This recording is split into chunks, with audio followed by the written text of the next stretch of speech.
We're now joined by CBS Sports NBA analyst John Gonzalez. John, is demoralized a fair word to use on what the Pacers did to the Cavs to go up 3-1 in this series? But what stood out to me when I watched this game, I was like, you know what? We didn't see a ton of buckets coming from Tyrese Halliburton, just 11 points in the win. But what did this game tell you about this Pacers team? Yeah, that was a team effort, right? I mean, you're absolutely right, Keon. I was looking at the box score afterwards, and there wasn't any one individual that, jumped out of the box score at you. I mean, Siakam had a pretty good game. He's been mostly bad during these playoffs, but he had 21 points. That sounds fine, right? Miles Turner, he had 20 points. He was jacking up some heat check threes. Really, though, it was just across the board, even scoring, efficient scoring. 7 Pacers had 10 or more in this game. They were up 41 at the half. At one point, their biggest lead was 44. They shot the ball well from the floor, 52%. They shot the ball well from deep, 42%. They shot the ball well from the line, 80%. And really what it was just effort. The Pacers came out ready to play and jumped all over the Cavs right away. And the Cavs just did not meet their energy, did not meet their efficiency. They look like, I don't know, that they were lost or they had more time, or maybe this series they think it's going to be 9 games or 11 games instead of 7 games. Right now, Kiana, down 3-1 to the Pacers, going back to Cleveland, not knowing what the status is of Donovan Mitchell, who didn't play in the second half with that ankle injury. If you're the Pacers, this is a horrendous showing, and this is the worst case scenario for them. Absolutely. And then you think about it, this Cavs team had the highest offensive rating in the NBA, and to be limited the way they were in this game, is that more so a credit to Indy, or was this just not the night for Cleveland? Yeah, since January 1, the Pacers have been playing really good basketball. Only 3 teams in the NBA had better records than them: Oklahoma City, Boston, and the Cavs. And Pacers have figured out their defense, but this was just the Cavs really not showing up in this. And it's kind of staggering. It's shocking, frankly. They had 64 wins this season.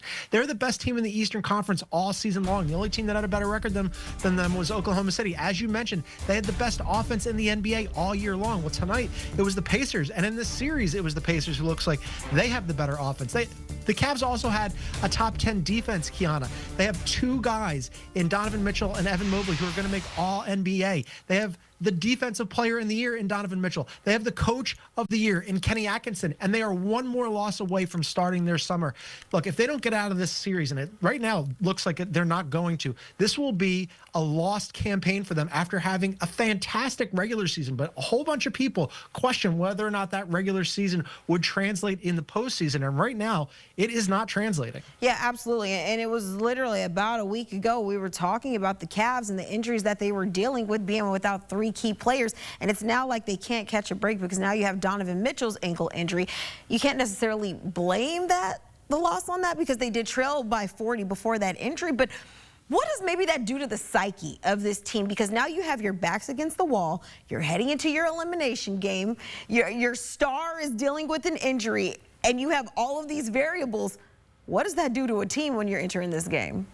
Can't help, right? Definitely doesn't help. Yeah, the injuries were definitely a thing. They didn't have Darius Garland in games 1 and 2. Evan Mobley and DeAndre Hunter went out in game 2, but all of them came back. Mobley, Garland, and DeAndre Hunter came back for game 3, and Mobley was fantastic in game 3.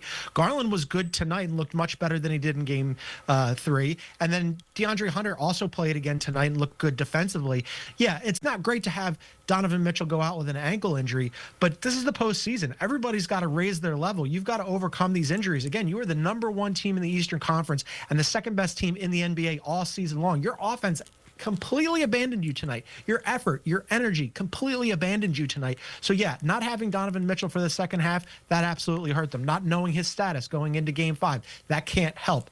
But this season came down to more than just injuries and Donovan Mitchell going. Donovan Mitchell was fantastic during these playoffs and did everything he possibly could to buoy the Cavs. Now the Cavs got to pick him up. Yeah, absolutely. And the Cavs are also probably going to need all hands on deck as they are facing elimination in that game set for Tuesday. We'll see if they can bounce back after a demoralizing loss that they just had. John Gonzalez, appreciate the time there. Thank you so much. Well, it doesn't happen very often, but it has happened. 1 seed to complete the 3-1 series comeback in NBA playoff history. Well, the Cavs have done it before, if you remember, back in 2016. Well, they were one of the last teams to do it, them and the Warriors back in 2016. Can they do it again? Well, they're going to have to try. That begins Tuesday. Hey, at least it's at home, though.